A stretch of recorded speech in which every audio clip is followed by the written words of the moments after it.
এত বছর ধরে এই ধান্দায় আমি আছি, আজ পর্যন্ত উত্তমের হাতের কাজ লওয়া কেউ কোনো কমপ্লেন করতে পারে নাই। আপনি মেয়ে কইতে কি কইতেছেন, কারে কি কইতেছেন বুঝতেছেন আপনি? 2 নম্বরই জিনিস তো, হাতের কাজটা নিখুঁত না হইলে ধরা পড়ে যাওয়ার সম্ভাবনা আছে। মানে আপনার ডিজাইন ঠিক আছে, কিন্তু অক্ষরের প্যাটার্ন আর ওই সাইজটা মানে ওইটা আরেকটু নিখুঁত হওয়া দরকার। ভালো কারো হাতে পড়লে ধরা পড়ে যাইতে পারি। বিক্রম বুঝছেন আপনি? বুঝি, করতে দিলে পারবেন? সময় দিলে পারবো। দিলাম সময়।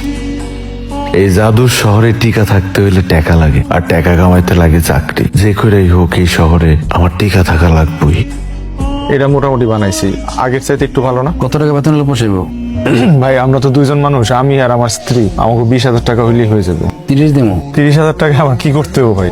এটাই করতে কালকে থেকে জয়েন করবেন। ভাই আইছেন ভাড়া নিতে আসছেন, অ্যাডভান্স দিমো কইছিলাম, এই অ্যাডভান্স।